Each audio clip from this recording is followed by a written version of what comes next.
Yes, this is 114 msikilizaji ya Hamza. Tunasonga mbele na tulipoishia ndipo tutakapoendelea. Tumeona ya kwamba kuna vita kwa hawa watu na sijui nani ambaye atasalenda hapa, maana hali sio hali. Mapigano yaliokuwa yanaendelea kutokana na ukali wa upanga ambao Hamza aliutengeneza. Nguvu ya kusudi iliyotoka ilifyeka mara moja nguvu ile ya kimiujiza Friji na kuisambaratisha.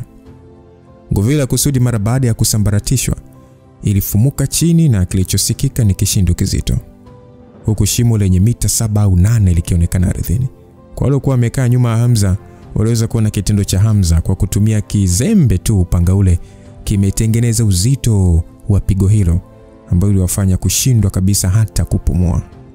Tukumbukeni eneo hilo kulikuwa kuna Friji pamoja na Frederick. Frederick huyu tunafahamu alikotoka kabisa. Sasa tusonge mbele. Mapigano ama vita hii itakuwaje? Friji pamoja na Frederick watamweza Hamza ama watakimbia? Na wakikimbia huko wataenda kutoa taarifa gani? Tunasonga mbele msikilizaji. Basi ni muda ule wa mlipuko. Friji alihisi nguvu ya kusudi yenye makali. Haraka alijaribu kutumia uwezo wake wa kugandisha hewa ili kujitengenezea kinga, na kwa taabu sana aliweza kuhimili shambulizi hilo, huku kwa wakati mmoja akisogea mbali kwa zaidi ya mita 10. Alikuwa akitokwa na jasho lisilo la kawaida kwa sababu aligundua nguvu zake za kimiujiza zilishindwa kabisa kuhimili nguvu ya kusudi ya Hamza, na ilikuwa wazi Hamza bado hakuwa ametumia uwezo wake wote, jambo lililomtia hofu kubwa zaidi. Sasa Kundaeli kwa mshangao mkubwa akasema ya kwamba mbona inatisha hii?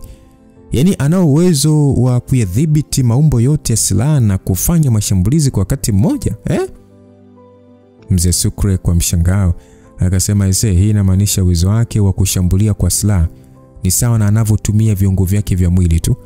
Moyo wake na akili yake huchukulia silaha kama mwili mmoja. Basi bwana, mara baada ya Shaibu kuona jambo hilo, macho yake yalionyesha hali ya kung'aa. Alishia kukunja ngumi yake akiangalia pambano hilo katika hali ya kutokukubali na shauku kubwa. Muda huo Hamza hakuwa akiangalia watu wengine kabisa. Akiwa ameshikilia ile silaha ya Kiyama, aliamrisha maumbo yale ya silaha ambao yaliua wanajeshi 3 wa Utawa na moja kwa moja yakashambulia wengine waliokuwa wamebakia. Usheku mara baada ya kuona mashambulizi yameelekezwa kwake, pale alitumia uwezo wake wote kujaribu kukabiliana nayo na kisha kukimbia, lakini alijikuta akikumbwa na silaha zile nyingi na kuishia kutoa kelele wa maumivu makali. Mara baada ya Nyakasura na Ikram kuona jambo hilo, macho yao yalionyesha huzuni kubwa, lakini bado hawakuwa na cha kusema. Mara baada ya kujua ni ngumu kwao kushinda, Friji mara moja alianza kuongeza mkandamizo wa hewa ili kutengeneza ngao mbele ya Frederick, na kisha akamwambia kwamba Devil Sword, tukimbie. Frederick alishia kung'ata meno yake kwa nguvu, lakini hali iliyokuwa mbele yake ilitosha kabisa kumwogopesha. Ingawa bado ilikuwa ni kudhalilika, aligeuka na kuanza kukimbia. Ukweli ni kwamba wanajeshi wengi wa Utawa waliokuwa wamebakia hai walikwisha kukimbia muda mrefu tu. Waliona kabisa Hamza kashindikana na kujaribu kupigana naye ni sawa tu na kuchimba mlima ili uwe tambarare. Hivyo hawakuwa na jinsi zaidi ya kutimua mbio. Sasa Hamza hakuwa na wasiwasi kabisa. Mara baada ya kuruka moja kwa moja, alikaa juu ya mgongo wa umbo la silaha ya la simba, na pale akaliendesha umbo lile ambalo lilimpaisha kufukuzia wanajeshi wa Utawa waliokuwa wakikimbia. Wakati huo maumbo yale mengine yalikuwa yakifukuzia pande zote, yakisaka maadui chini ya udhibiti wa Hamza. Nguvu ya silaha ya kusudi kwa amri nyingine ilidhihirika. Mbinu hiyo ilikuwa na wepesi kuliko binadamu. Mbele ya silaha hizo zinazoongozwa na Hamza, wanajeshi hao walijikuta katika mkandamizo wa nafsi. Hawakuweza kukinzana kabisa na mashambulizi. Kila walipojaribu kujificha, hakuna jani lililosimama, na uhai wao pia haukusamehewa. Damu zilisambaa kila mahali, huku vipande vya nyama vikiruka hewani. Maumbo yale ya simba yalikuwa kama excavator zilizochimbua uhai wa binadamu. Sasa Hamza akiwa juu ya umbo la simba alizungusha kwa nguvu ile silaha ya kiama, akaipeperusha hewani na kusambaza nguvu ya kusudi iliyotawanyika pande zote. Nguvu ile ilikuwa kubwa kiasi kwamba ukiachana na kuua wanajeshi wengi wa utawa kwa mpigo, ilifyeka pia majani kama mashine. Wanajeshi wa Kitanzania wao walishia kutazama tu, wakiangalia namna Hamza anavochinja wanajeshi wa utawa bila kupepesa macho. Hisia walizokuwa akihisi muda huo zilikuwa ngumu mno kwao kuelezea. Sasa Nyaka akasema kwamba ni kweli ameweza. Yeye peke yake alikuwa akitosha. Nyaka aliongea hivyo. Msiba muonekano wake ulikuwa katika hali kubwa ya mkanganyiko kuliko watu wote waliokuwepo hapo. Just imagine unamkataa mtoto alafu mtoto lenyewe lina uwezo. So alishia kumwangalia kijana Hamza aliyekuwa amekanyaga juu ya umbo la simba, macho yake akionyesha uzito mkubwa wa kuelewa mara moja. Haikujalisha namna gani watu walivyokuwa wakiwaza, lakini kwa kuvuta pumzi kadhaa tu Hamza alikuwa amekwisha kuua wanajeshi wote wa damu takatifu. Mara baada ya Hamza kuwafikia Frederick na Friji mbele yake, alipokuwa akitaka kutumia simba wale wa silaha kuwashambulia, ghafla alimuona mtu aliyevaa joho jeusi na hood kichwani akichomoza kutoka msituni. Hamza alikunja sura na kujiuliza, kwa nini huyu tena? Msikilizaji, alikuwa ni yule majisi aliyekuwa akishambulia kwa kujilipua na kusambaza kiwingu cha uchawi. Hamza mara baada ya kuelewa bwana huyo ana uwezo wa kujilipua, hakuona haja ya kutumia nguvu kukinzana naye. Mara moja alitumia simba wenye silaha kumsogelea kwa kasi, lakini muda huo alisikia mlipuko. Bwana yule mwenye joho jeusi alijilipua mara moja kabla hata Hamza hajafanya chochote. Awamu hiyo nguvu ya mlipuko ilikuwa ni ikitisha mno. Hamza hakupata hata muda wa kutosha kukwepa, na alichoweza kufanya ni kudhibiti simba mmoja wa kislaha ili kukinga presha ya mlipuko. Mawe ya mlipuko huo mara baada ya kugongana na silaha ile yalitoa mlio wa vyuma kulalamika. Afande Simba na wengine waliweza kumuona mtu yule mwenye joho jeusi kabla ya kulipuka, na walionekana kuwa katika mshangao mkubwa sana. Sasa Simba kwa mshangao akasema kwamba isije kawa yule ndiye Baby Trooper. Ikram akauliza, Baby Trooper ndio nini?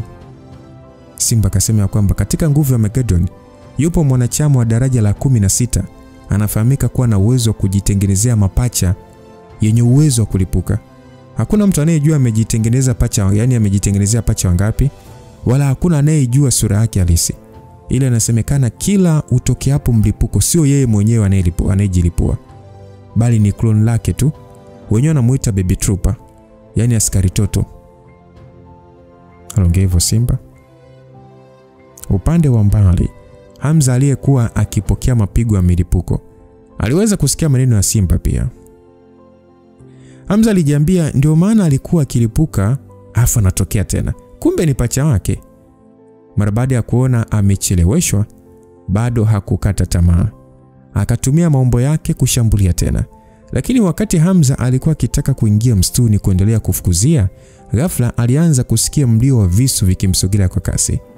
Hamza alikunja sura na kujiambia ni mapigo yale tena ama?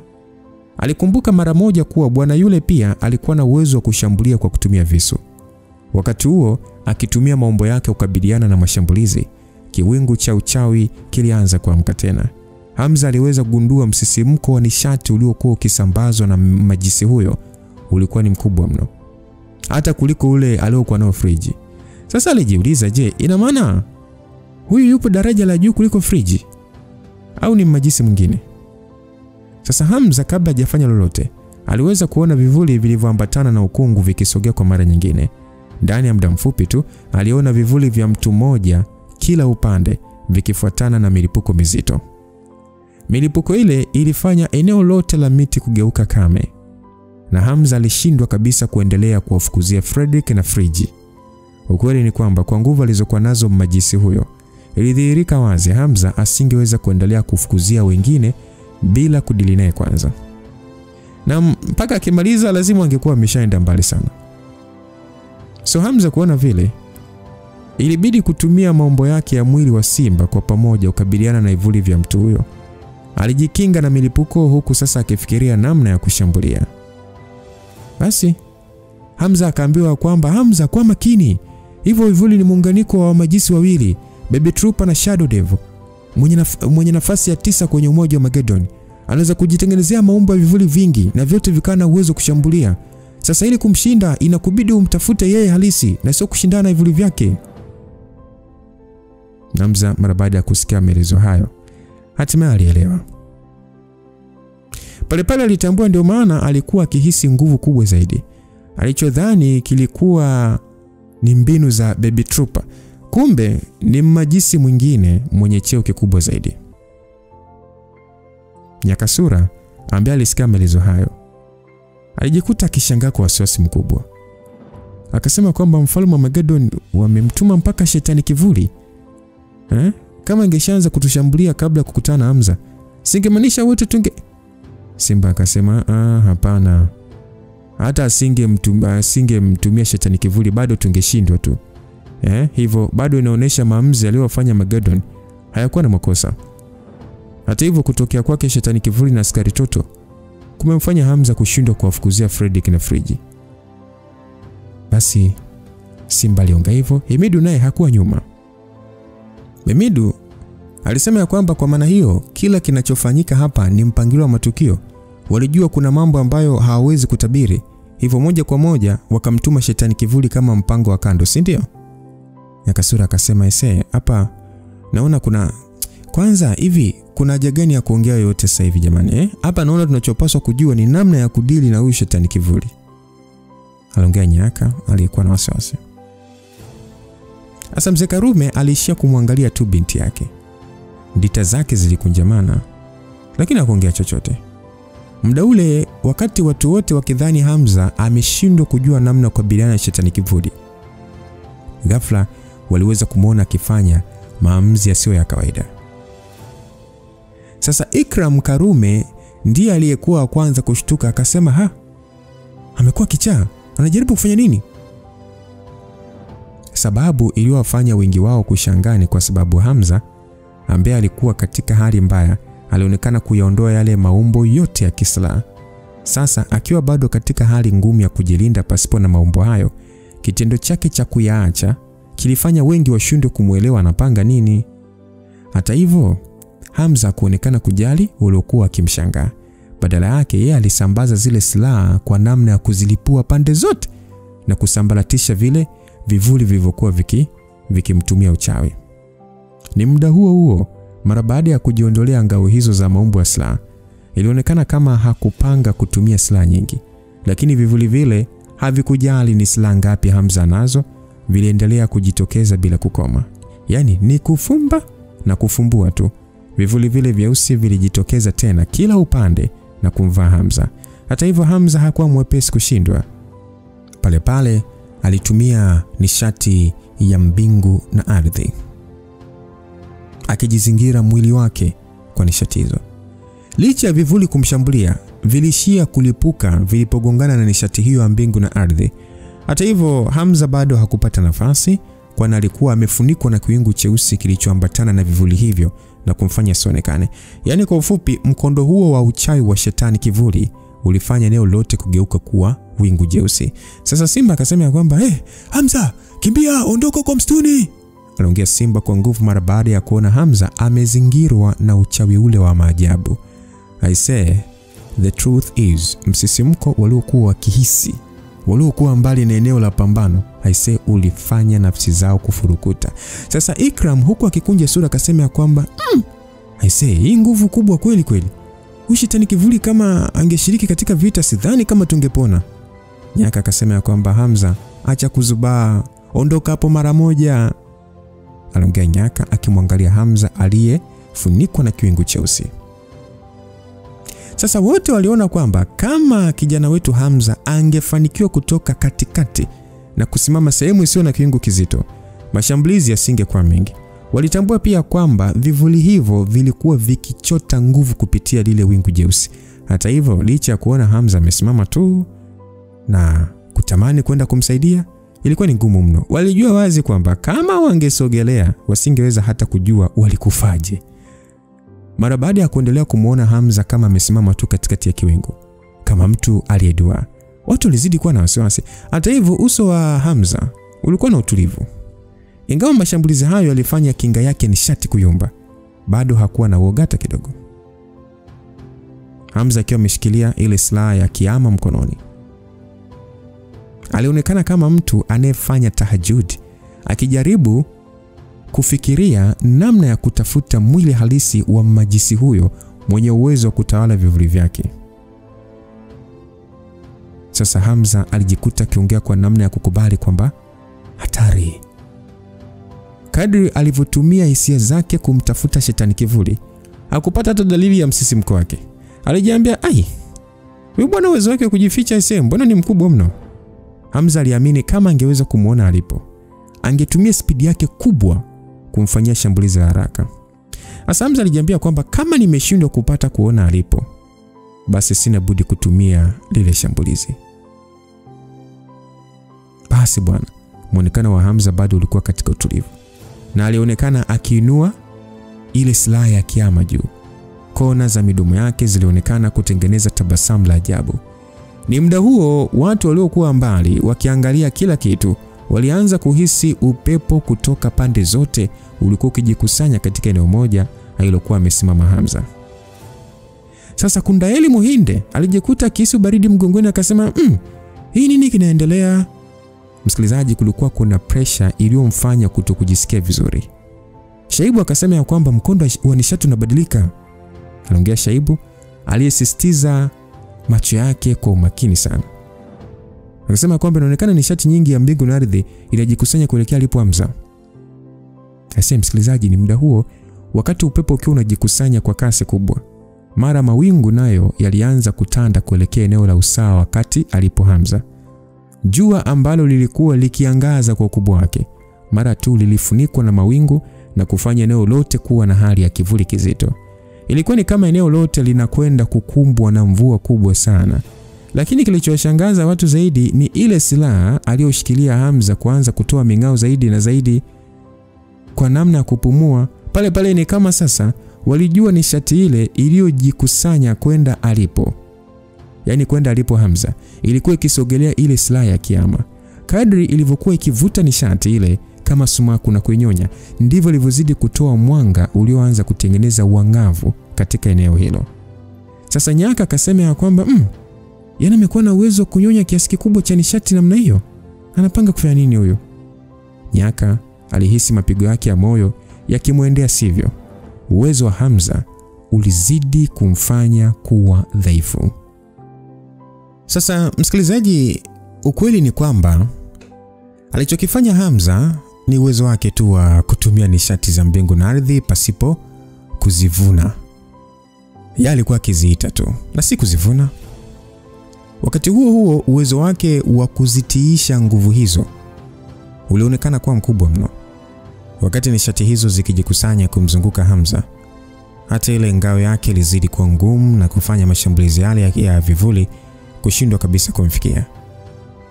Maeneo ya kuzunguka jeshi ilizidi kujawa na giza la wingu la mvua. Upande wa Hamza kulikuwa kuna mwanga uliokuwa ukionekana kama unapumua hivi. Hamza aliyekuwa ameshikilia ile silaha kwa ajili ya kukabiliana na adui ambaye hakujua alipo, alianza kuongea, akasema kwamba shetani kivuli, hivi unajua kuna watu wanaita sayari ya Mercury nyota ya asubuhi? Siku zote jua linatawala anga kutokana na kumiliki siku nzima, asubuhi mpaka jioni. Na kwa sababu hiyo watu hawaichukuli kwa uzito kutokana na kutokuwa na mwanga wa kutosha. Lakini bado haimaanishi kwamba haina mwanga. Siku zote imekuwa ipo katika eneo moja, ikivumilia ukali wa jua kuliko sayari nyingine zote, ikisubiri wakati sahihi wa kutoa mwangaza wake.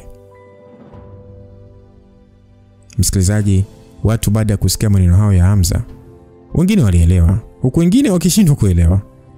Lakini kwa wale waliokuwa wakielewa, walijua Hamza alikuwa akizungumzia maisha yake mwenyewe kwa kuyafananisha na sayari ya Merihi.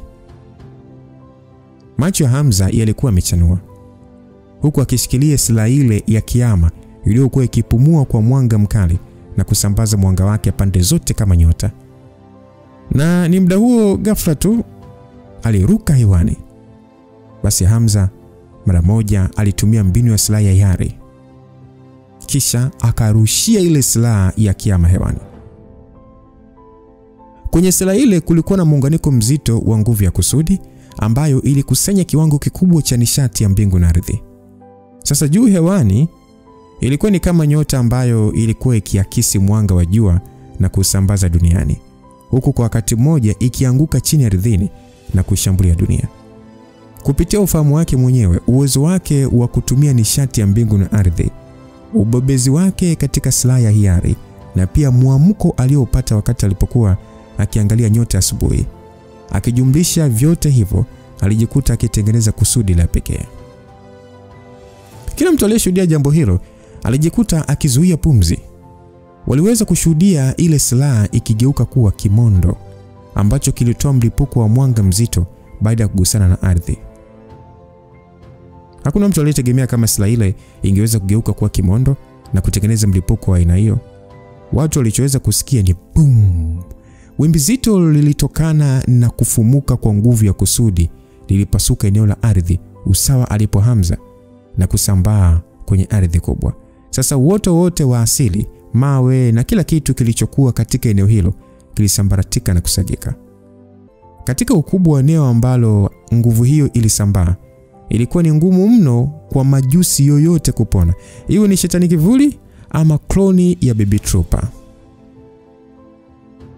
Kwani vile vivuli vyote, kile kiwingu kilichokuwa kimetanda na yule mtu aliyekuwa amevalia joho akijaribu kukimbia, wote walimezwa na mlipuko wa wimbi hilo. Ni mpaka zilipopita sekunde 10 ndipo wanajeshi wa Kitanzania waliokuwa mbali macho yao yalipozoea mwanga. Walipoangalia kwa makini, waliweza kuona kulikuwa na shimo kubwa kama la kimondo hivi lililokuwa limejitengeneza upande wa ardhini. Jambo hilo lilikuwa ni uthibitisho kwamba walichoshuhudia sekunde chache zilizopita hakikuwa udanganyifu wa macho. Sasa Hamza aliyekuwa hewani hatimaye airudi ardhini kwa kishindo, kisha akatoa pumzi kubwa ya bweni. Ukweli ni kwamba pigo hilo la nyota ya asubuhi, kutokana na kuhitaji nguvu kubwa kulitoa, ilimfanya ajikuta akihisi uchovu mkubwa. Shambulizi hilo lilihitaji kiwango kikubwa cha nguvu ya akili yake ili kuhakikisha kusudi lake haliyeyuki hata kidogo kwa kuingiliwa na wasiwasi. Ukweli ni kwamba nguvu ya kusudi hujengwa na uhakika wa matokeo na si vinginevyo. Na kutokana na hilo, ilihitaji si nguvu ya akili tu pekee, bali pia ushirikiano wa kila kiungo cha mwili wake. Sasa Hamza alijiambia kwamba kama angekuwa na mbinu rahisi ya kudili na shetani kivuli, hakika asingetumia mbinu hiyo, kwa sababu ilikuwa ni shambulizi ambalo si kwa ajili ya matumizi ya mtu mmoja, bali kwa ajili ya kushambulia maadui wengi kwa wakati mmoja. Ni kwa bahati mbaya kwamba kutoa shambulizi hilo halihitaji pia muda mwingi wa kupumzika na kupona. Sasa Hamza aliongea akasema kwamba bado nao safari ndefu sana ya kuimarisha nguvu za mwili wangu. Aliongea Hamza kwa namna ya kujiongelesha yeye mwenyewe kwamba bado nao safari ndefu ya kuimarisha nguvu za mwili wangu. Sasa Hamza alishia kupiga hatua kisha kuchomoa silaha ile iliyokuwa imesimama katikati ya shimo. Alijikuta akiangalia kwa tabasamu jinsi ilivyotoa mwanga hafifu uliokuwa ukipotea. Ilikuwa ni kama chuma kilichopata moto na sasa kinakaribia kupoa kabisa na kupoteza rangi. Alirejesha mahali pake kisha akageuka. Muda huo Afande Simba na kundi la wanajeshi walimsogelea Hamza kwa tahadhari kubwa. Mara baada ya kuangalia eneo lililokuwa na msitu na kugeuka kuwa shimo kame, kila mtu alikuwa na muonekano wa kushangazwa. Kulikuwa na hisia za kumkubali Hamza, heshima, hofu na wivu. Hisia zote zilikuwepo ndani ya eneo hilo. Alafu sio wao tu, hata wanajeshi wa kambi waliokuwa wakikimbia walijikuta wakigeuka kama masanamu kwa kudua. Kwa ufupi, kwao Hamza alikuwa miujiza. Sasa Himidu akauliza kwamba bosi, huyo shetani kivuli amekwisha kufa? Aliuliza Himidu huku akimeza mate mengi, sauti yake ilikuwa ni ya kitetemeshi. Hata baada ya kufahamiana na bosi wake kwa muda mrefu, kila siku alimuona mpya na asiyemfahamu kabisa. hata kuongea naye alijihisi kupata mawazo. Sio kwa sababu alimwogopa Hamza, bali ni kwa sababu hakujua jinsi ya kuonyesha heshima yake. Sasa Hamza aliinua mabega tu huku akilainisha midomo yake iliyokuwa mikavu. Akasema kwamba unaonaje ukienda kuangalia? Nadhani hajasagika mwili. Sasa ukweli ni kwamba eneo la shambulizi lilikuwa na ukubwa zaidi ya mita 200 za mraba. Hivyo hata kama angejaribu kukimbia bado angechelewa.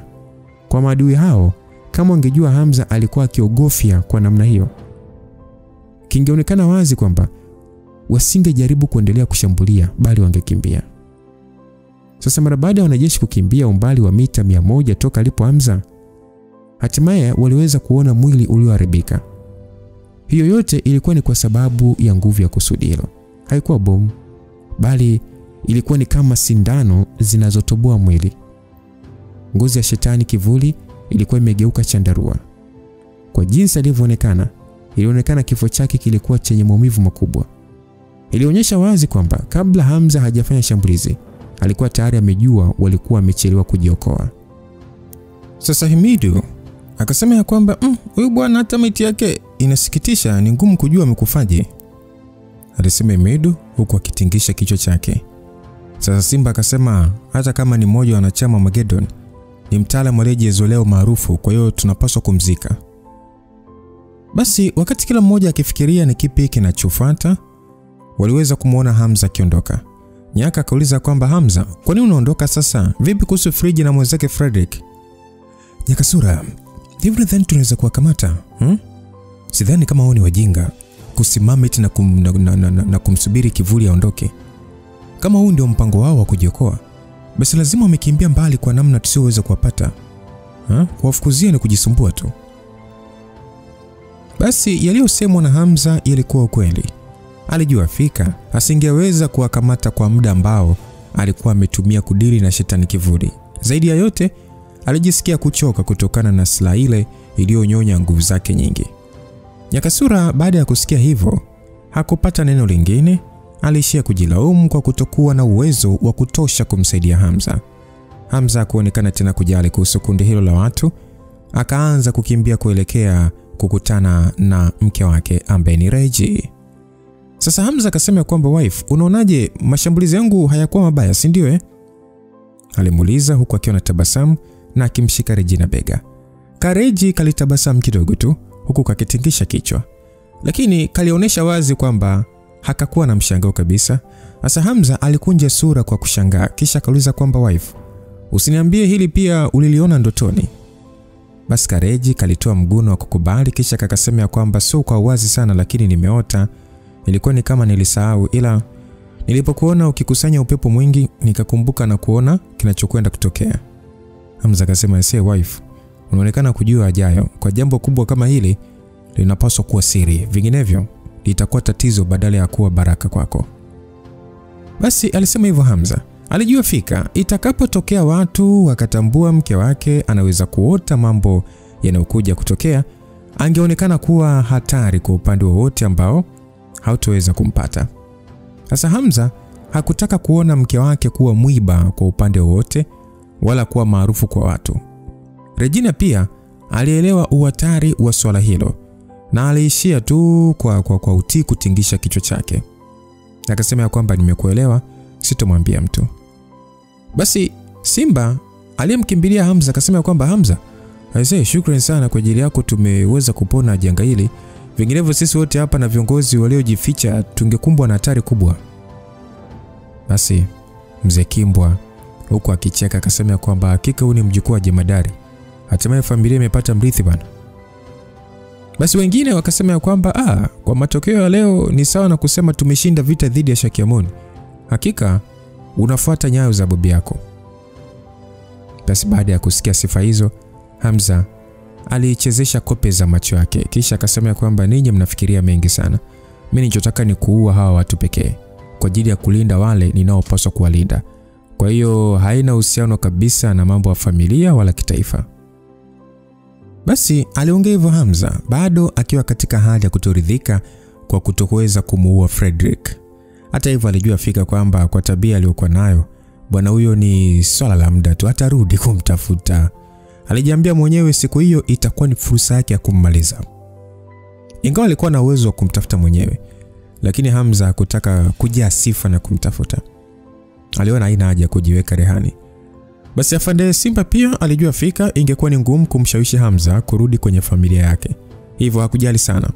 Kisha akazungumza kwa tabasamu ya kwamba Hamza, ni kweli pia uliweza kumdhibiti jicho la tai, si ndivyo? Vipi ulimuua? Hamza alishia kutingisha kichwa chake ukataa. Kisha akasema ya kwamba nilizuiliwa na bwana anayefahamika kwa jina la Badmonk. Hata hivyo Hawkeye nilimjeruhi mkono tu. Nadhani atachukua muda mrefu kupona. Badmonk? I say, hata pia alikuwa miongoni mwa waliofika. Vipi kwani? Na yeye ni mmoja wa wanachama wa Magedon? Ndio. Badmonk ni mmoja wa wanachama katika ngazi ya 18. Anasemekana kuwa na uwezo wa kubadilisha mwili wake na pia ana uwezo wa kutapika sumu. Alizungumza Simba kisha akauliza tena kwamba vipi kuhusu Badmonk? Sasa Hamza alijikuta akijiambia moyoni kuwa ndio maana alishangaa aliweza kumpiga kwa shambulizi moja tu, kumbe alikuwa wa nafasi ya 18, akimzidi Captain Oleg kwa nafasi moja. Basi Hamza kwa urahisi alijibu ya kwamba nilimuua. Lakini wanajeshi hao waliishia kuvuta pumzi za mshangao. Ndani ya siku moja Hamza aliweza kudhibiti wa majusi wa daraja la 18 na daraja la 9. Ilikuwa ni mafanikio makubwa sana.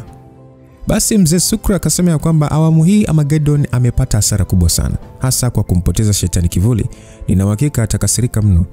Katuma wa majusi 6 na wote wameshindwa vita huku wenzao wakipoteza uhai. Anaongea mzee Sukra. Hamza akasema kwamba mzee, haina haja ya kuwa na furaha, sisi pia tumepoteza vijana wengi. Mara baada ya kusikia hivyo, watu wengi walijikuta kama wameamka usingizini na kugeuza sura zao kuangalia uwanja uliokuwa umejaa miili ya watu. Ile furaha yao ya ushindi iligeuka kwa majonzi. Ilikuwa ni sahihi kusema ya kwamba haijalishi ni upande gani umepata hasara, ili mradi kuna athari za vita pande zote, basi hakuna namna ya kufurahia bila kuomboleza. Basi muda huo wanajeshi wa kambi waliokuwa wamekimbia walirejea karibu. Viongozi waliokuwa wamefichwa kwenye mahandaki pia walitoka mara baada ya kusikia Hamza akapindua meza. Wote kwa pamoja walimshukuru sana Hamza. Hamza alishia tu kutokujua cha kusema. Licha ya watu hao kwa viongozi aliokuwa akiwafahamu kupitia vyombo vya habari, walionekana ni watu wa kawaida sana na alishindwa kujua namna ya kuendana nao kimaongezi. Sasa Fiona akauliza kwamba Regina, haujaumia? Aliuliza Fiona akimsogelea rafiki yake kwa wasiwasi. Lakini kwa wakati mmoja alishindwa kujizuia kumwangalia Hamza. Alimwangalia Hamza kwa namna ya kujifikiria. Huyu mwanaume amekuwa mwokozi wangu kila hatua. Kuanzia kumponya kwa sumu, kumwokoa kambini na hata katika eneo hilo. Ingawa hakuona vita yenyewe kutokana na kuwa mafichoni, lakini kwa kuangalia mazingira alijua ni kwa namna gani Hamza alikuwa na nguvu. Hasa Fiona mara baada ya kukumbuka mwanaume huyo anakusudiwa kuwa mchumba wake, alijikuta akitetemeka moyo wake. Sasa Kareji kakajibu ya kwamba nipo sawa, ni kwamba tu nahisi tumbo langu aliko vizuri, nilitapika sana. Kwa kumwangalia tu rafiki yake, Kareji kalijua kabisa hisia za Fiona zilivyokuwa. Hata hivyo hakuwa na haja ya kumchunia.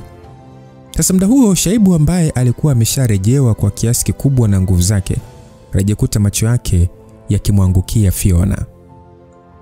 Basi Shaibu akauliza ya kwamba huyu ndiye mwanamke maarufu kutoka familia ya Mbale? Aliuliza Shaibu akiwa na matamanio makubwa. Kutokana na macho ya kifisi ya Shaibu, Fiona alijisikia vibaya. Alishajua kuwa macho yake hayakumwangalia yeye kama binadamu bali kama bidhaa fulani. Fiona alishia kujibu kwa kuguna tu akitingisha kichwa. Macho ya Shaibu yalionyesha hali ya kuelewa, na papo hapo akaanza kucheka kwa furaha. Akasema kwamba lazima utakuwa unaitwa Fiona. Nimesikia kutokana na hali aliyokuwa nayo Herman, huwezi kuolewa naye tena. Unaonaje kuhusu mimi? Basi watu wote mara baada ya kusikia swali hilo walijikuta wakikaa kimya. Ukweli ni kwamba ilikuwa ajabu, kwa sababu hata hisia za vita hazijaisha, lakini bwana huyo kashaanza kujitafutia mke mbele ya Kadamnasi. Hata hivyo licha ya watu kumwangalia kwa mshangao, Shaibu alionekana kutokujali kabisa watu walivyomfikiria. Aliendelea kumwangalia Fiona kwa kujiamini na kuzungumza. Alisema ya kwamba jihakikishie kabisa, ukikubali nitakujali kwa uwezo wangu wote, familia yangu itakupa heshima sawa na ambavyo ungeipata kutoka kwa familia mzee, na kuahidi pia ukikubali kuolewa na mimi, sitokusaliti na mwanamke mwingine yeyote wala kutafuta mpango wa kando. kwa sababu kwanza sina matamanio makubwa na wanawake. Basi kitendo cha Fiona kuchumbiwa waziwazi kilimfanya ashindwe kujua ajibu jibu gani kwa hali kama ile. Mzee Mbale kuona vile aliamua kuingilia haraka, akasema kwamba bwana Shaibu, nadhani ufahamu, lakini kwa sababu jemadari amekwisha kumtambua Hamza kama mjukuu wake, swala la ndoa limehamishiwa kwake. Ingawa ni kweli umevutiwa na mjukuu wa familia yetu, jambo ambalo ni baraka, lakini uchumba kati ya familia yetu na familia ya mzee haujavunjwa bado. Basi wengi mara baada ya kusikia hivyo walimwangalia Hamza kwa mshangao. Ilionekana hawakuwa wakijua kuhusu jambo hilo. Hata hivyo, kauli hiyo ilifanya uhusiano wa Hamza na Reji kuwa swala nyeti sana, na tatizo lilianza kuonekana mbele ya watu wote. Sasa mzee Kundaeli Muhinde aliyekuwa katika eneo hilo alishia kukunja uso, kisha papo hapo akasema ya kwamba tena juu ya hili, mbona huyu Birijina kando ya Hamza ni kama mtu wa kabila letu maana nahisi kabisa ubaridi wa damu yake. Basi muda ule Simba ambaye alikuwa akitamani zaidi kuona Fiona na Hamza wakiwa mke na mume aliongea haraka akasema kwamba mzee Muhinde upo sahihi, Regina Dosam ni sehemu ya kabila la Wahinde na pia ndiye mkuu wa miliki ya kisiwa cha Bondeni, miliki iliyoasisiwa na familia yake ya ukoo wa Dosam. Mara baada ya maneno hayo kutamkwa, watu wengi walionyesha hali ya mshangao. Walionekana hawakutarajia Regina kuwa na wasifu mzito kama huo, kwamba mkuu wa miliki ya kisiwa cha Bondeni. Sasa Muhinde akiwa na uso uliosawijika akasema kwamba kama ni hivyo basi ni sahihi. Akaulizwa kwamba kwa nini Hamza na Regina wawe mke na mume? Kuwa kwao pamoja si kunavunja sheria ya chuma ama?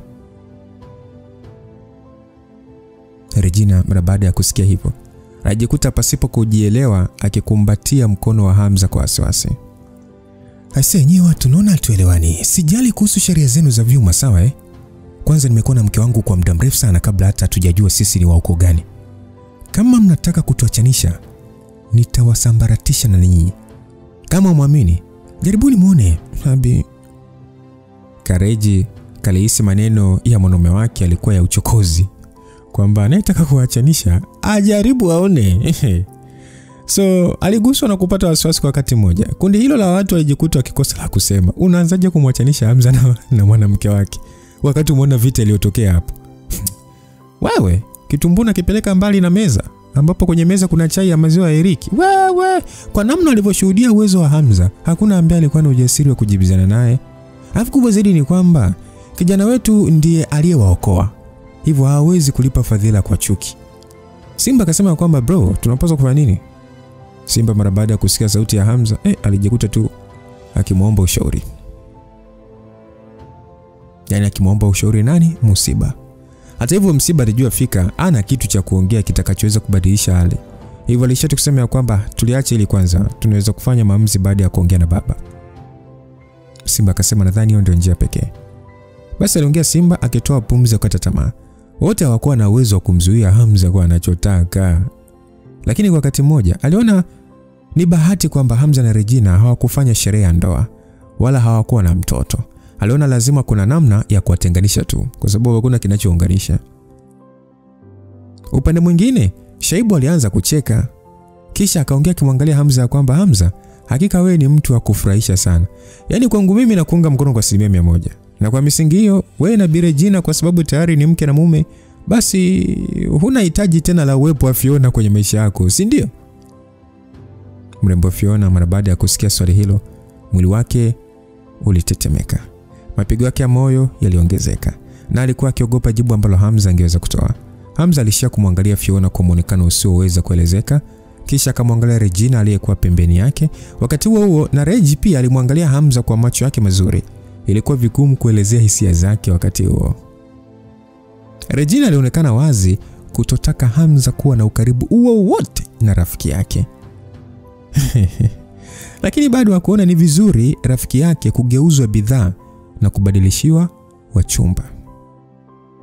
Sasa Hamza aliuliza kwamba vipi unampenda? Shaibu baada ya kuulizwa hilo swali,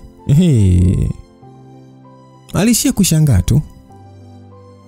Tena alikunja uso akauliza kwamba unamaanisha kimapenzi? Hamza akasema ndio.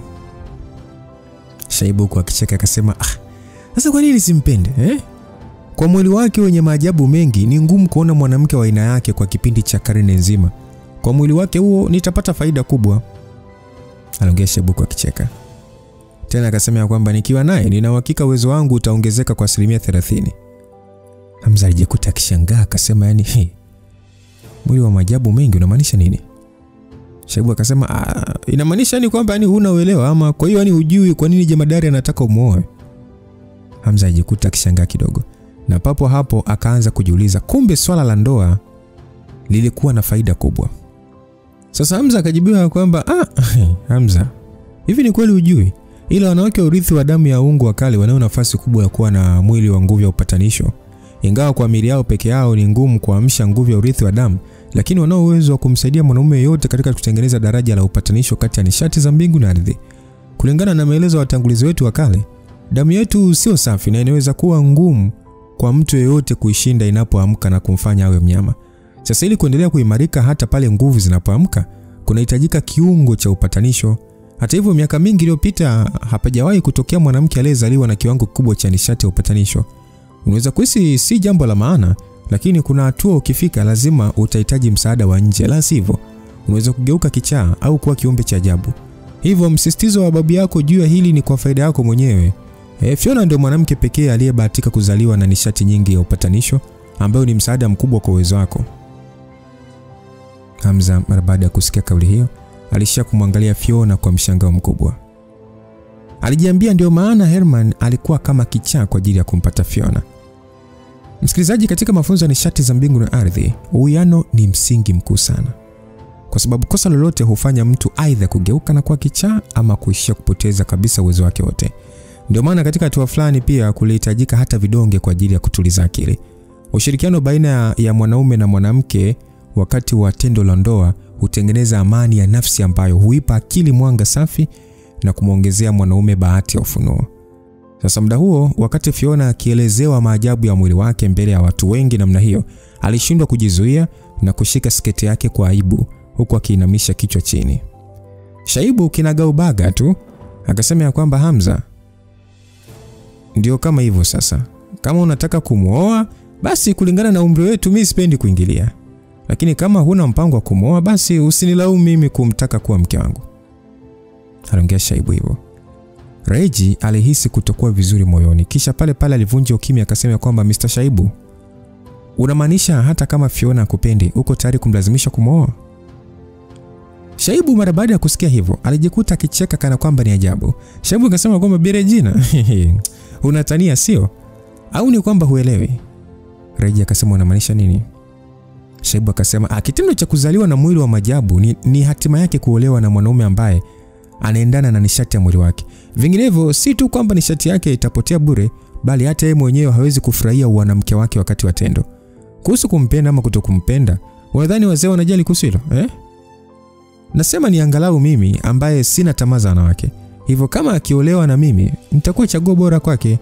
Kama akiolewa na mwanamume mwingine kwa sababu za mapenzi, kutokana na nishati yako ya mwili, ndoa haitodumu na pengine ataishia kuwa na changamoto za kukimbiwa na wanaume, hata kama ni mzuri, na kuishia kuwa hawala tu, lakini sio ndoa rasmi. Reji akasema kwamba wewe, kwa nini unaongea kama vile Fiona sio mwanamke? Maneno yako yamevuka mipaka. Fiona akasema Regina, usijibizane naye. Aliongea Fiona akiingilia haraka, kisha akaonekana kama mwanamke aliyefanya maamuzi. Kisha akasema kwamba Regina, toka nilipozaliwa nilishawahi kuambiwa kuhusu hili na hakuna namna ya kuepuka, na kama ni hivyo nimeamua kukubali kama ndio hatima yangu. Msikilizaji, aise jamani, sawa. Naomba tu nizungumze kwa maoni yangu. Mimi nilitamani sana ndio Hamza na Regina ndio kwa pamoja, lakini Fiona kuwa mikononi mwa Hamza kama mwanamke wake ingekuwa poa sana. Ingekuwa poa tu, lakini tatizo urafiki kati ya Fiona na Reji. Lakini mbona mapacha wanaolewa na mwanamume mmoja bwana? Imeniuma. So Shaibu anakwenda kujibebea mwili wa maajabu. Hamza kwa tamaa na tena kadokezewa chombo ina maajabu mwilini. Ngoja tuone kama hatumsaliti Regina mbele ya Kadamnasi. Hatujui atajibu nini. Na yeye atakubali kwamba akubali Fiona aondoke hivi ama tunasonga mbele. Msikilizaji, siishi hapa. Basi bwana, Regina alijikuta akimwangalia Fiona kama vile ilikuwa ni mara yake ya kwanza kukutana na rafiki yake huyo. Kwenye macho yake Fiona alikuwa msichana mbishi ambaye ni vigumu kukubali kushindwa. Vinginevyo asingekuwa akiitwa bad girl walipokuwa chuo. Lakini muda huo Fiona alionekana kushindwa na kuyaacha maisha yake kwa watu wengine wamsaidie kuamua. Sasa Hamza aliyekuwa amesimama hakuweza kusomeka kabisa. Kwa kumtazama tu Fiona alielewa kile mwanaume huyo alikuwa akifikiria. Shaibu naye alikuwa amekosa subira. Alishia kupiga miayo kisha akaendelea kuongea akasema kwamba mzee, hebu acha kudoa basi. Hebu niambie kama utaki kumuoa nianze taratibu za kutuma washenga. Basi mara baada ya mzee Mbale kusikia hivyo, alijikuta akikohoa mfululizo kabla ya kuongea. Mzee Mbale akasema kwamba Master Shaibu, hilo halitakuwa jambo zuri. Hili swala tayari lilishaongelewa na jemadari juu ya ndoa ya mjukuu wangu.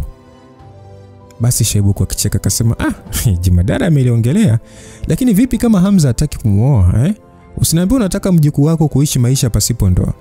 Huoni itakuwa hasara kubwa kwa mwili huo wa majabu? Basi upande wa Simba alishia kukunja sura na pale pale akaingilia akasema kwamba Shaibu, huoni kama unaharakisha mambo Hili sio swala la kuamliwa kwa muda mfupi Ni tabia, yani unaonesha tabia gani ya kutaka kupokonya mchumba wa watu bila taratibu Shaibu akasema mimi sio kama najaribu kupokonya mchumba. Mimi nilikuwa tu nikimuuliza Hamza kama anamtaka huyo mwanamke, kama amtaki mimi nipo tayari kumtaka mimi. Sidhani kama nakosea. Simba alijikuta akiishiwa na usemi. Kila mtu alishindwa kujizuia zaidi ya kutoa pumzi za hisia. Japokuwa kwa wavunanishati hao wanamchukulia mwanamke kama Fiona kama kifaa cha kuwawezesha kuongeza uwezo wao.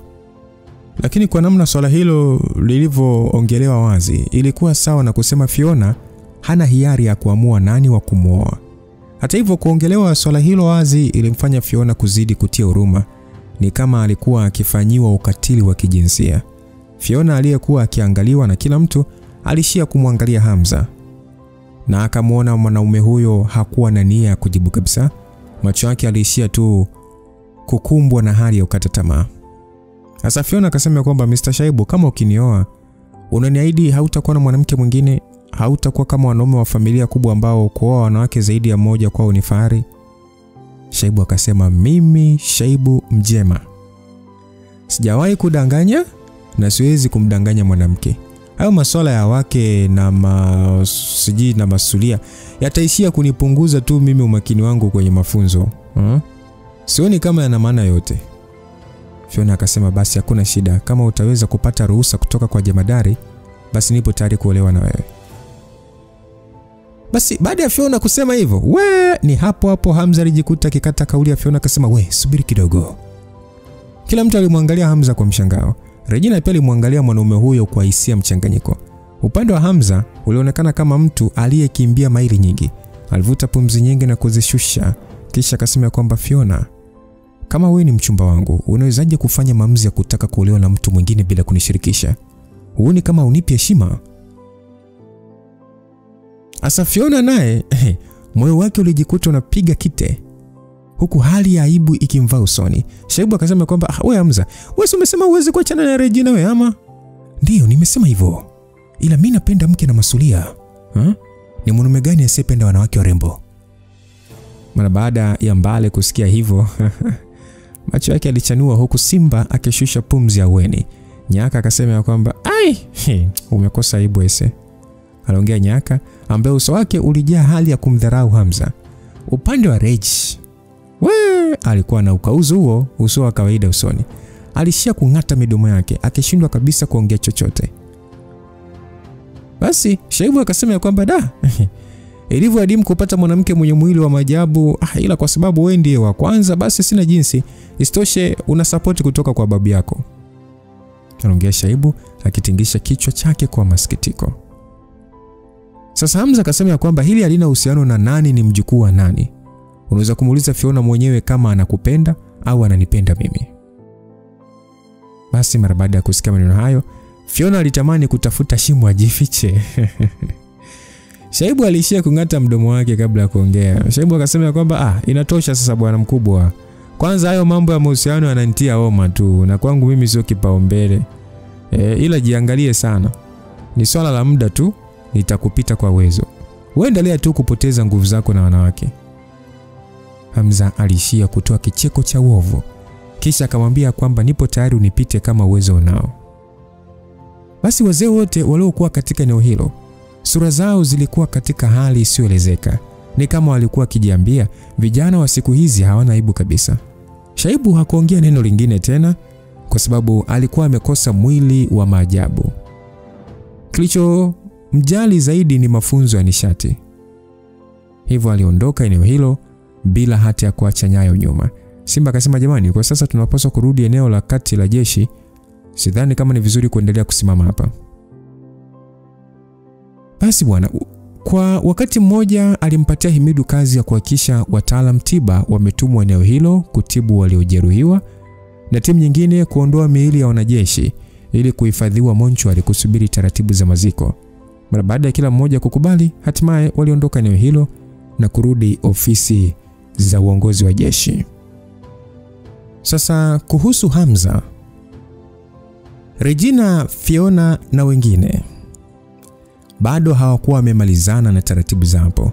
Hivyo walienda moja kwa moja kwenye ofisi ya Simba. Kutokana na kilichotokea dakika chache zilizopita, Fiona hakuwa na ujasiri kabisa wa kumwangalia Hamza na Reji usoni. Alishia kuinamisha kichwa chake tu akiwa na wasiwasi mkubwa, lakini kwa wakati mmoja akiwa na hisia za utamu moyoni mwake. Mzee Mbale akasema kwamba nilijua tu Hamza unampenda sana mjukuu wangu. Angalau sasa naweza kuwa na amani. Basi Hamza upande wake alikuwa na wasiwasi mno. Ingawa alifuata kile moyo wake unachotaka na kutaka kumpoteza Fiona, hakujua kabisa namna ya kuja kujieleza mahakama kuu. Mnaijua mahakama kuu nyie, kuna haja ya kuitaja mahakama kuu? Hakujua atajielezea vipi na kuelekaje. Mahakama kuu muda huo imetulia tu, haiongei chochote. Muda huo bwana, ingawa Kareji hakakuonekana kuongea chochote, kalionekana kuwa na hasira kali. Sasa Hamza akasema kwamba Mzee Mbale, nilichoongea muda ule ni kile nilichojisikia tu, lakini mimi na Fiona hatujafahamiana muda mrefu. Nadhani ile swala tunapaswa kulipa muda kwanza. Mzee Mbale akasema, mimi kama mzee naelewa, lakini maneno yako yamenifanya kuhisi utulivu. Simba akasema, sio ujijenga taratibu tu, mnaweza msifahamiane, ila kadri mtakavyokuwa pamoja mtajikuta wote mkiwa na furaha. Basi Fiona muda huo aliinua kichwa chake kuangalia mahakama kuu. Mahakama kuu ilikuwa imekaa upande wake wa kushoto kwenye sofa. Na kwa sauti ya chini akaongea akasema kwamba Regina, sio kwamba nataka kupokonya mume wako. Ukinikataza mimi sitafanya chochote, stoshe ile ni swala lililopendekezwa na wazee. Una haja ya kujieleza sana, naelewa. Labda niambie kama kweli umpendi Hamza. Mimi siwezi kukataa kuhusu hisia zangu, lakini pia sitaki hisia zangu ziwe chanzo cha kukupoteza. Usiwe na wasiwasi Fiona. Kwanza mimi sijali nani anakwenda kuoa. Aliongea Regina akimwangalia Hamza. Hamza aliposikia hivyo alijikuta akianza kupanika, akasema, wife usiwe na hasira. Mimi nilichojaribu kufanya ni kutimiza ahadi yangu kwa babake Fiona, kuhakikisha namlinda. Sio kama hebu acha kujidanganya. Ahadi ya kulinda inaingiliana vipi na swala la kumwoa? Regina alionekana alikuwa amefika mwisho wa uvumilivu. Aliuliza swali hilo kwa nguvu kubwa, na alipoona Hamza kaduaa bila kujibu chochote, alishia kuinuka na ukimbilia nje. Hamza alishia tu kukaa akiwa ameduaa. Alitaka kumkimbilia lakini alishindwa. Akiwahi kumfikia ataongea nini? Ni kauli gani angesema ili aeleweke mbele ya mahakama kuu? Je, akisema ni kwa sababu alitaka kumzuia Fiona kuolewa na mtu asiyempenda, au ni mbinu ya kumwokoa kwa Shaibu Regina ataamini? Ukweli ni kwamba hakuna chochote angeweza kusema kingeeleweka kwa Reji, kwa sababu vyote vile angeonekana kuwa na hatia. Haikujalisha kama angeonekana mbinafsi, kigeugewa au asiye na maamuzi, ila ukweli ni kwamba alikuwa akimtaka huyo mwanamke. Ingawa uhusiano wao haukuwa wa kina, ilikuwa ngumu kusema haujavuka hatua ya urafiki. Hamza alijua alikuwa amemkosea sana Reji, hivyo alijikuta akikosa ujasiri wa kujieleza. Fiona upande wake alikuwa kipaniki. Haraka alisimama akasema kwamba Hamza unafanya nini? Haraka kamfuata Regina. Hamza akasema nimfuate sinimwambie nini sasa? Aliongea hivyo Hamza akilazimisha tabasamu. Sasa Fiona alijikuta akisimama tu, akishindwa kuongea. Macho yake yalifunikwa na hisia za kutokujua cha kufanya na machozi ya kujutia alianza kutiririka usoni. Yaani yote ni makosa yangu tu. Na mimi niliyemkosea. Ni kipi umekosea? Umezaliwa na mwili wa maajabu na huwezi kukimbia uhalisia. Mimi ndo nimekosea kwa sababu nimefanya uamuzi na haukunilazimisha. Aliongea Hamza. Fiona alishia kukunja ngumi yake akiinamisha kichwa chini. Alionekana kufikiria jambo na kuishia kukaa kimya. Simba, kama kuna lingine la ulazima hapa mimi naondoka. Nina wasiwasi na mke wangu. Regina kwa sasa atakuwa na hasira. Ukimfuata nadhani unakwenda kuongeza mafuta tu kwenye moto. Na kwa hakika kwa sababu ana hasira napaswa kumtafuta. Nadhani hudhani kwamba nisipomfuata mimi yeye ndo atanifuata. Basi hakuna shida. Naona kabisa uwezi kuachana na Regina. Inaonekana unampenda sana. Anaongea Simba. Hamza kuongea neno lingine na aliishia tu kutoka eneo hilo. Mara baada ya kutumia hisia zake aliweza kuona uelekeo ambao Regi alipo na kumfuata. Muda huo baada ya Hamza kuondoka, Afande Simba alimwambia Fiona kwamba Fiona, una changamoto kubwa sana. Ungekuwa na manufaa makubwa kama ungekuwa mke wake, lakini sidhani itakuwa rahisi tena. Fiona akasema nimesharidhika. Yaani hii ni mara 100 bora zaidi kuliko kuolewa na Herman. Kama ni hivyo una mpango gani sasa? Kuachanisha Hamza na Regina ni swala gumu sana na linahitaji muda. Mimi sitaki kuachanisha. Hata kama nikiamua kuachana na Hamza itakuwa kwa hiari yangu. Kwangu furaha ya Regina na Hamza ndio kila kitu. Kuhusu hilo wewe unadhani wakisha kuwa na furaha wewe utafanya nini? Ina maana huna mpango wa kuolewa na Hamza? Kuhusu mimi natamani, lakini sasa kama unataka hilo ndio jibu sasa. Upasi kukata tamaa mapema namna hizo bwana. Kwa nini lakini bwana? Wewe unaonekana unampenda bwana, wala hata usikate tamaa. Basi muda huo Fiona aliingiwa na wazo lingine. Afande Simba, kwa sababu Hamza kunikubali kama mchumba, je, inamaanisha ni mimi ni sehemu ya familia mzee? Ndio.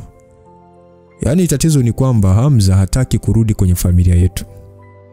Sawa Hata hivyo damu inayotiririka mwilini mwake haiwezi kubadilisha ukweli. Kwa sababu amekukubali hadharani, basi moja kwa moja unakuwa sehemu ya familia. Kitakachosubiriwa ni siku ya ndoa tu. Kama ni hivyo ninaombi, nadhani utanikubalia. Nakusikiliza. Simba alijibu akikunja macho yake. Msikilizaji, hivi mpaka sasa hivi hujaelewa tu. Yaani kwamba tunashumu Regina na damu ya kijani. Tuashumu Regina na damu ya kijani, Hamza na damu nyekundu. Sawa na Fiona ana damu nyekundu. Umeona Alafu tuashumu Shaibu ana damu ya kijani. Kwa hiyo damu ya kijani na kijani inapaswa kuoana, sio nyekundu kwa kijani. Umeelewa? Kwa hiyo Fiona ni mtu wa ukoo wa Simba. Yaani damu yake na Hamza vina match. Kwa hiyo hao inawezekana ni combo nzuri sana. Yaani kama ni perfect combo nzuri sana. Kwa hiyo kwa Regi na Hamza hawa ni damu mbili tofauti na hawatakiwi kuoana. Sasa sijui itawezekana, sijui itakuwaje, lakini tuwazidi kusonga mbele. Ila damu ya Hamza na Fiona ni perfect combo kabisa. Ila Regina na Hamza haitakiwi. Ni kwa sababu gani? Mababu wenyewe wanajua bwana, wasituchoshe hapa. Basi ni kama saa moja hivi kupita. Msikilizaji, utafahamu baadaye ombi ambalo Fiona amemwomba Simba. Ni kama saa moja hivi kupita kutoka kilomita kadhaa kutoka bandari ya Tanga. Ilionekana boti moja ya kawaida ikizidi kuongeza speed ikikaribia maji ya kimataifa. Ndani ya boti hiyo, katika eneo lililokuwa kama sebule, hali ya hewa ilikuwa nzito. Watu 4 walionekana wameketi kwenye masofa bila ya kuongea chochote. Watu hao walikuwa ni wanachama wa Kemageddon, yani Frederick, Friggy, Hawkeye na bwana mwenye joho jeusi maarufu kama Baby Trooper. Asa Melissa aliyejaribu kujisogeza alijikuta akitoa mguno wa maumivu. Kisha akasema kwamba yani Lucifer ameshindwa kabisa kuonyesha huruma kwa mwanamke mrembo kama mimi. Frederick kwa kejeli akasema kwamba unapaswa kushukuru, kama angekuwa na dhamira kukuua asingeishia tu kukuachia jeraha dogo kama hilo. Melissa naye akajibu kwamba kama isingekuwa mimi na kwa kwako slow, unadhani ungerudi hapo ukiwa hai? Frederick alifoka kwa sauti akasema, hivyo unaongea nini wewe? Uliweza kuwa naye karibu lakini umeshindwa hata kumtekenya na kumshambulia na ukaishia kukimbia tu. Alafu unajigamba mbele yangu. Basi mara baada ya Kuangalia wakijibizana, Friji alishia kupiga kofi meza kwa nguvu. Akifoka akasema kwamba bwana inatosha wana. Hivi kwa nini mshindwa kuwa na aibu bwana? Mfikirieni Bad Monk hapa na shetani kivuli waliojitoa kafara kwa ajili ya kutuokoa. Yaani bado tu mna uthubutu wa kujibizana hapa? Basi Fredrick na Melissa walijikuta wakikaa kimya. Kulikuwa na hofu katika macho yao. Ilisikika sauti ya kitoto kutoka kwa mtu aliyevalia joho jeusi na kofia kichwani ikisema ya kwamba hatukutegemea kwamba shetani kivuli atamshindwa Hamza. Sauti yake ilionekana kushangaza mno. Muda huu sauti ya mwanamke mzee ilitoka ikiingia ndani ya chumba hicho, ikisema ya kwamba jambo la kuogofya zaidi ni kwamba nguvu ya Hamza ni zaidi ya aliyoonyesha. Basi wanne hao walijikuta wakishangaa. Ghafla waliweza kumuona Madam Prophet akijitokeza mbele yao kama vile yupo ndani ya chupa kubwa inayoelea hewani kama kioo. Mwanamke huyo mzee alihesabika kama namba 2 katika nguvu za Armageddon. Licha ya kuonekana kipofu, alitoa hisia za mtu ambaye kama alikuwa akiona kila kilichokuwa mbele yake. Jamani, kumbukeni huyu Madam Prophet ndio anayetabiri na ndiye aliyetabiri dakika 20 za mapigano. Kwa hiyo baada ya hapo alishindwa kutabiri tena. Umeona? Sasa huyu anashika nafasi ya pili kwa sababu ya uwezo wake wa kutabiri. Lakini tujue pia Kareji nako kamaanza kuwa na ndoto ya kujua kinachofuata. Tusongeni mbele. So akiwa amevaa mavazi meupe kama rubega, alionekana kusimama ndani ya madhabahu ya mfalme Armageddon. Na ilionekana ni kwa mpira ule wa tufe uliokuwa ukielea angani ndio uliweza kuwasiliana moja kwa moja na watu hao waliokuwa kwenye boti. Basi wanne hao wote walisimama kwa pamoja na kisha walitoa salamu zao za heshima kusema Prophet. Basi Fredrick akasema kwamba tumefanya jambo la kutopendeza, tafadhali tupo tayari kupokea adhabu yako.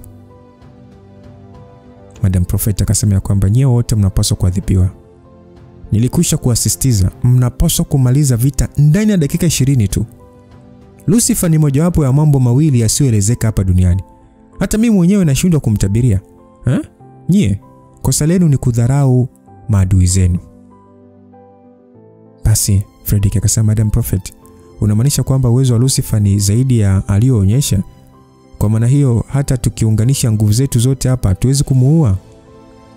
Madam Prophet akasema Lucifer sio mjinga, anajua vyema kwamba kuna faida kubwa ya kutokuonyesha mikono yake yote juu ya meza. Ingawa sijui hatua ipi amefikia kwa kujaribu kutabiri maisha ya watu wanaomzunguka, uchambuzi wangu kwa namna alivyopigana na shetani kivuli inaonyesha kwamba hakutumia hata nusu ya uwezo wake. Fredrick akasema, hilo inawezekanaje?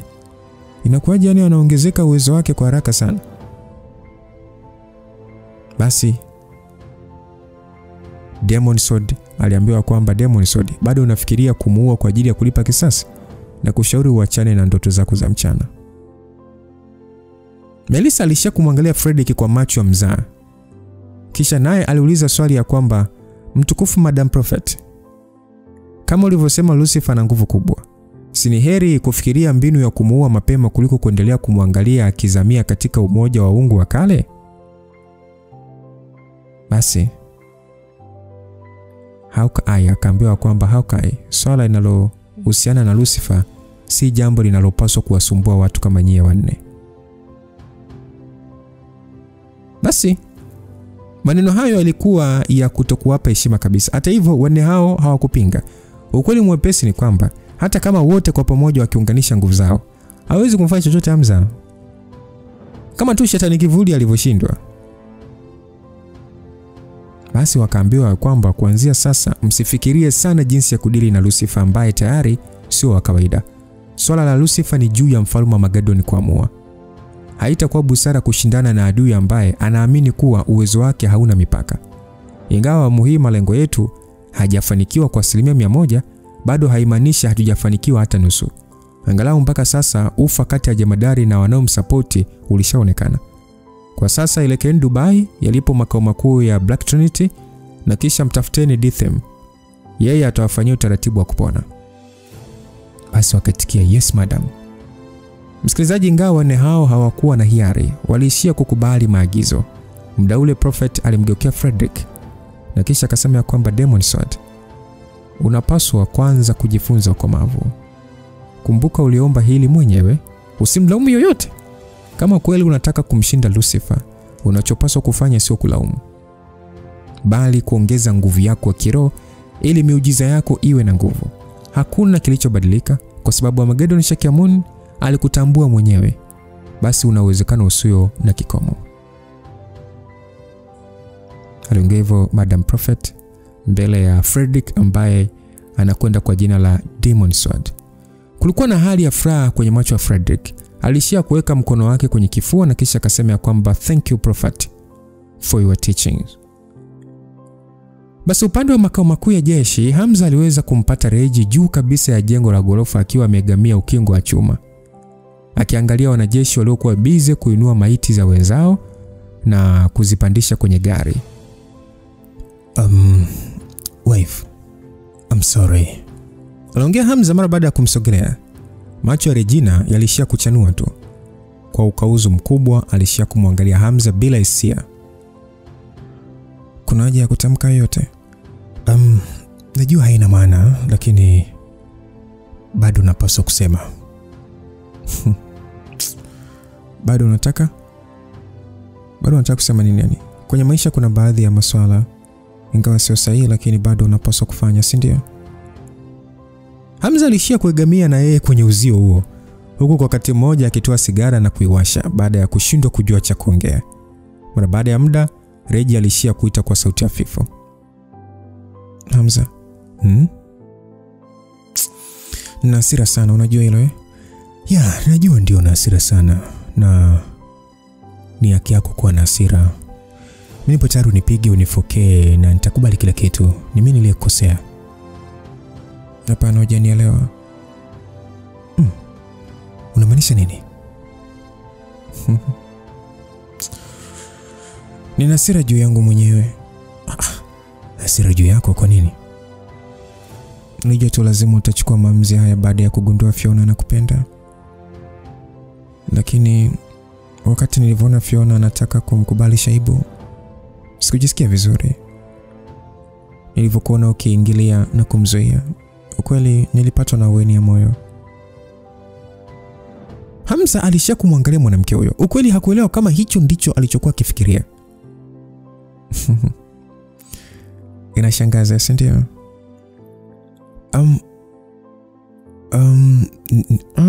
Wala tusijiulize sana. Mimi mwenyewe nashindwa hata kujielewa. Nilipaswa kukuzuia pale pale na kutokuruhusu kujihusisha na yeye.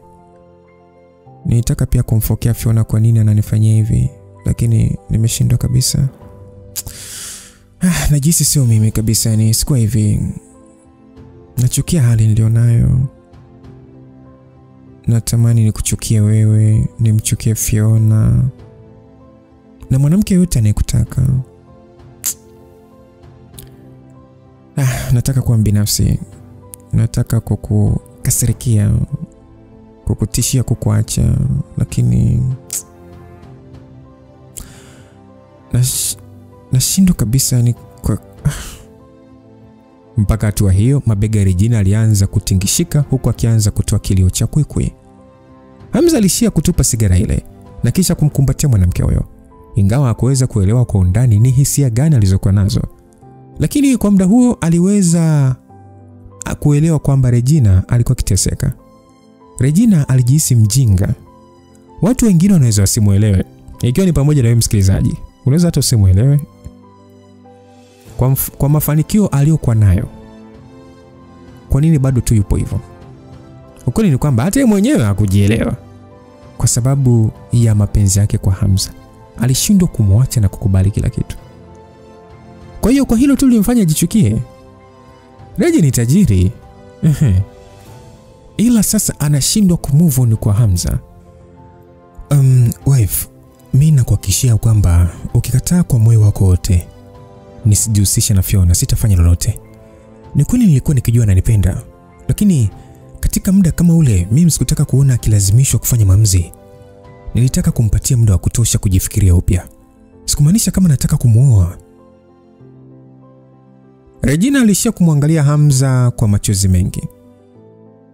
Kwa hiyo hata ukilazimishwa kumuoa utafanya hivyo, si ndio? Kama ikitokea nikafunga ndoa kwa sherehe, wewe ndio utakuwa bibi harusi. Regina alishia kumwangalia Hamza kama mjinga na baada ya muda kidogo aliishia kuegemeza kichwa chake kwenye kifua cha Hamza. Hamza alijikuta akivuta pumzi ya weni. Ukweli ni kwamba sio Reggie pekee aliyekuwa akihangaika, hata yeye pia moyo wake ulikuwa ukihangaika. Aliona iwe yeye, iwe Reggie, iwe Fiona, safari yao wanayoendelea haiwezi kuwa ya kunyoka. Na baada ya Reggie kukulia kwa muda kuondoa hasira zake, hatimaye alionekana kutulia. Habi, turudi nyumbani. Sipapendi kabisa hapa. Sawa. Swala la eneo hilo lilikuwa kama limekwisha kumalizika. Regina alitaka kwenda kwenye mji ambao ameuzoea na kurudi kazini. Hamza naye pia alitaka kuondoka eneo hilo. Alikuwa amemisi mambo mengi sana ndani ya jiji la Dar es Salaam. Hata hivyo, kabla ya kuondoka iliwabidi kwanza kuaga. Hamza alichukuana na Regina wakiwa na mpango wa kumtafuta Simba ili waweze kuanza safari yao.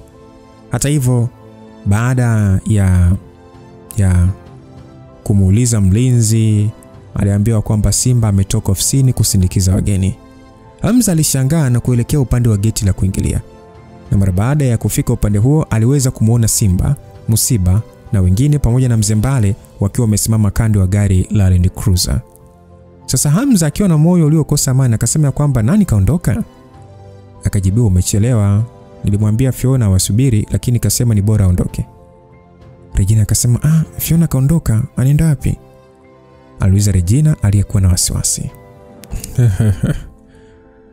Regina usio na wasiwasi, hajaenda kufanya jambo la hatari. Fiona anaelekea nyumbani kwa mzee. Nyumbani kwa familia mzee, kwa nini?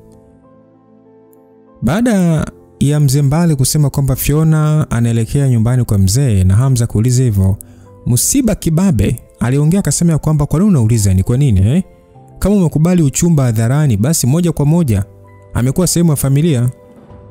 Ndio nilikubali, vipi? Hujaridhika ama? Baada ya Hamza kusema hivyo, Musiba alipandisha sauti akasema haijalishi, kama umekubali unapaswa kumzingatia. Upaswa kuendelea kuwa ndumila kuili bwana.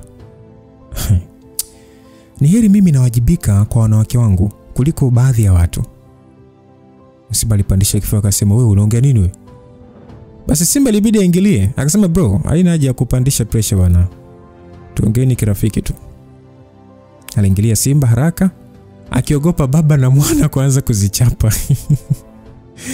So Simba akasema kwamba Hamza, Fiona akaamua kwenda nyumbani kwa muda yeye mwenyewe. Hajataka kuwa tatizo kati yako na Regina.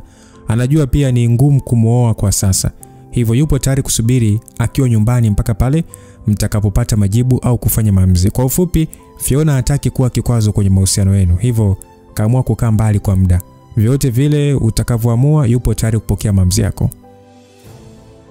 Aliongea Simba. Hamza alishangaa kwa maamuzi hayo, huku moyo wake ukijawa na hali ya kusita na kujutia. Ukweli ni kwamba Fiona kwenda huko ni kwa ajili ya kulinda uhusiano wa Hamza na Reggie ili wasipate ukinzani kutoka kwa jemadari. Kwa lugha nyepesi, kwenda nyumbani kwa Hamza kulimaanisha kutokumpatia jemadari nafasi ya kumlazimisha Hamza. Ni sawa na kumwambia kwamba haina haja ya kuharakisha, kwani tayari mimi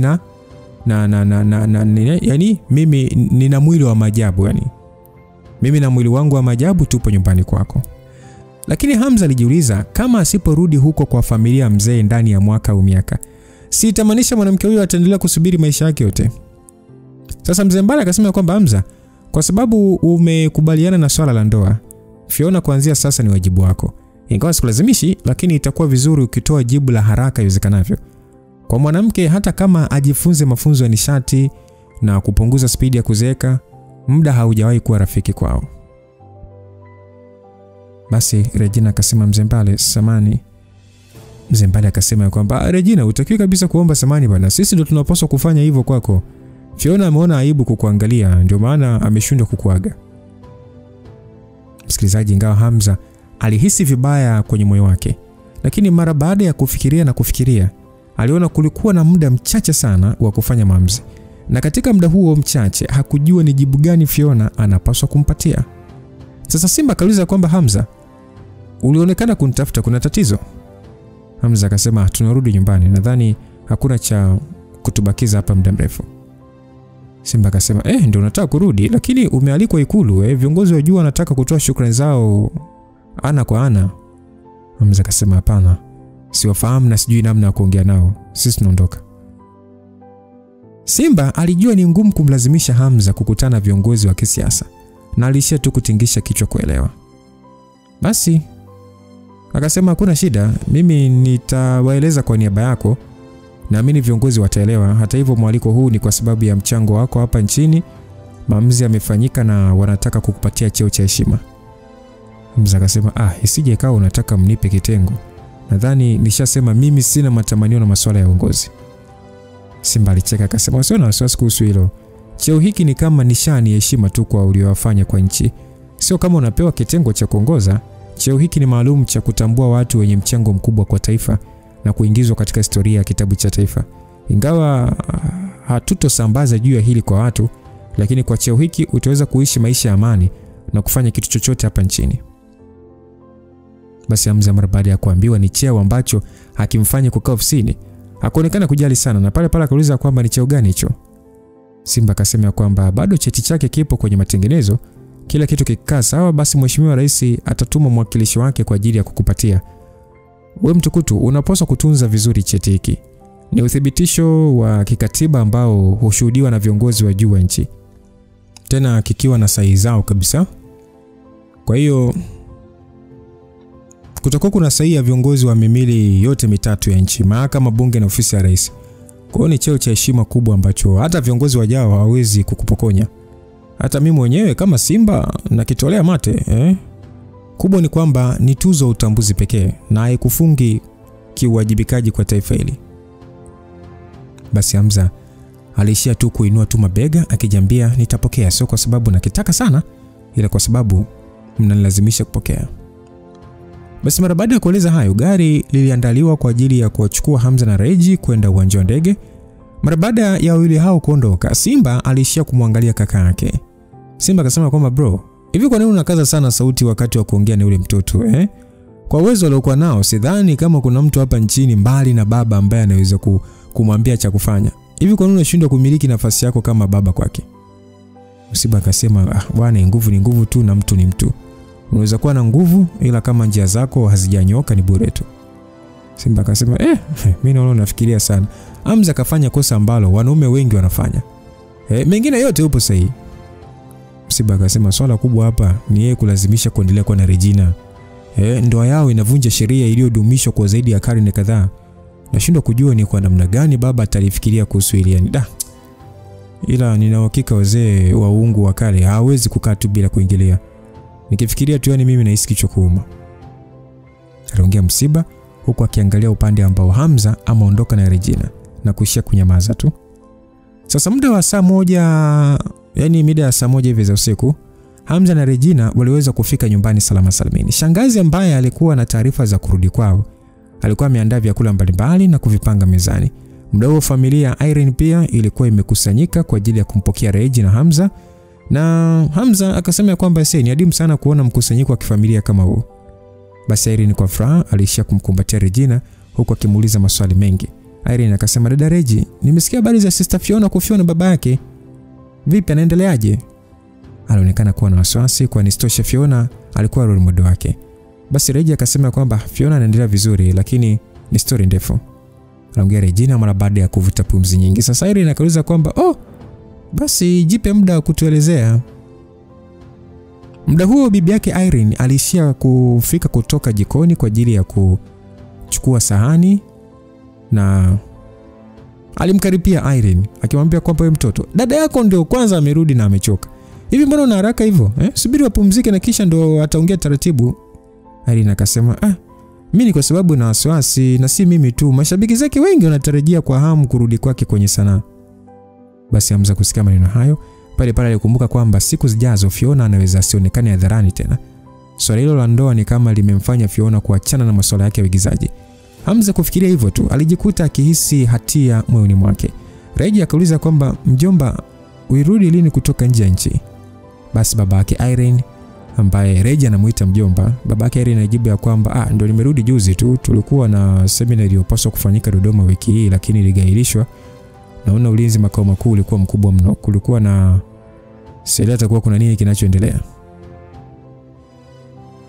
Alikuwa msanii lakini vile vile mwana usalama, ingawa bado hakuwa katika nafasi ya kujua kila kinachoendelea nchini.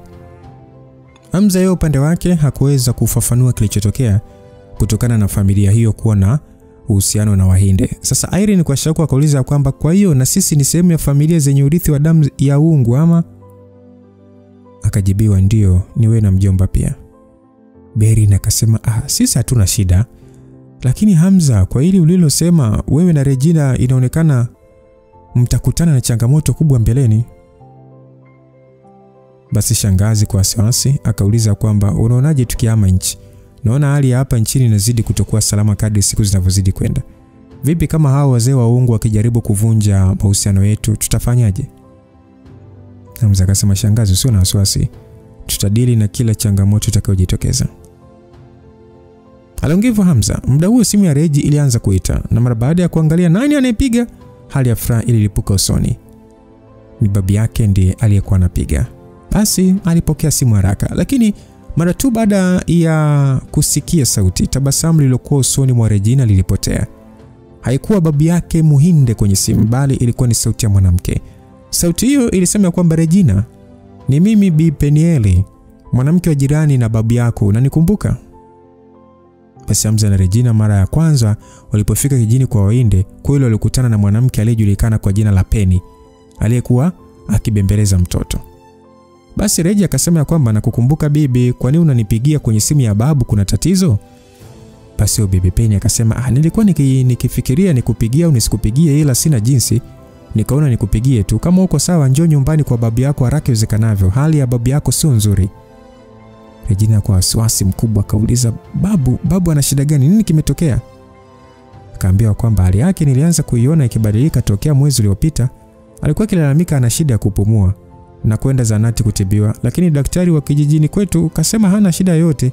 Lakini leo asubuhi nilimuona akidondosha birika la maziwa huku akishindwa kupumua kabisa na kudondoka chini. Tatizo la babu yako ni mbishi, nimemwambia awe tayari kusafiri kuja huko Dar kwa ajili ya vipimo, lakini anakazania yupo sawa. Regina, mimi na wasiwasi na hali yake, ndio maana nimeona nikutaarifu. Hata kama viongozi wa kijiji wamekuzuia kutokuja huku, bado sioni ni sahihi kumwangalia tu kaka Abbas akiugulia bila matibabu. Basi mara baada ya Regina kusikia hivyo, angetoa wapi moyo tena wakula. Haraka alisimama na kisha kusema kwamba ninakuja huko sasa hivi. Asante sana bibi kwa kunijulisha, na naona tu nisaidie kumwangalia babu kwa muda mpaka nitakapofika. Basi Hamza hata yeye alikwisha kusikia maneno ya bibi huyo, hivyo alishia kusimama na kusema kwamba tunaenda wote. Regina alishia kutingisha kichwa kwa kubali. Isitoshe alihisi kuwa na Hamza hana haja ya kuwa na wasiwasi.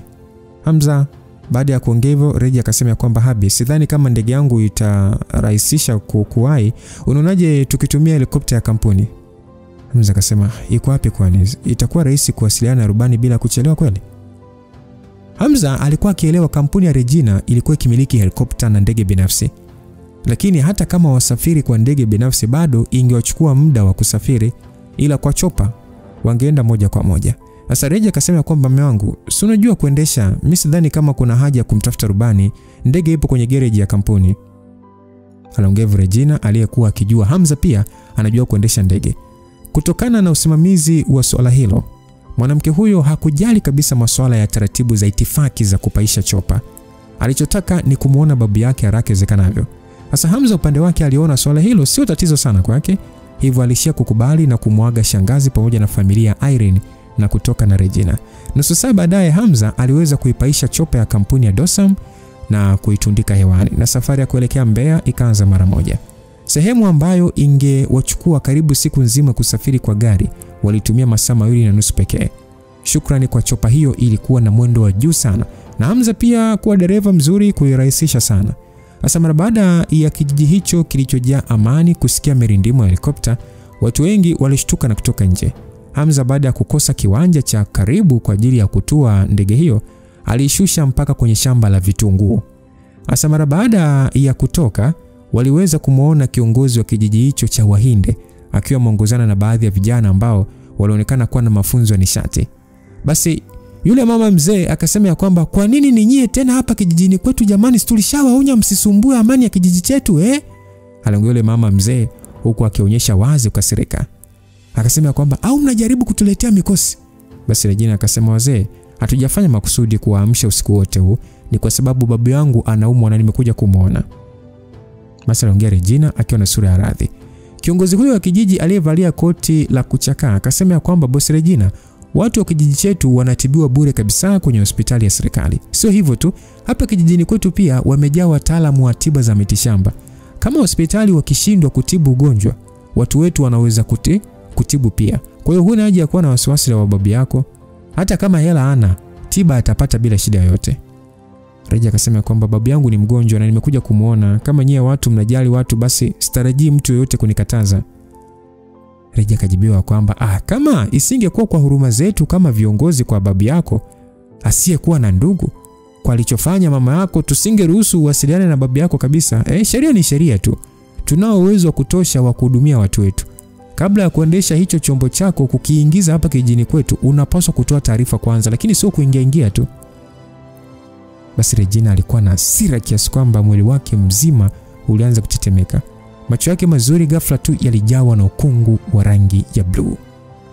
Hamza mwanzoni alitaka kumsaidia, lakini mara baada ya kuona mabadiliko ya msisimko wa Reji, alisogea pembeni bila ya kuongea chochote. Kilichotokea hapo,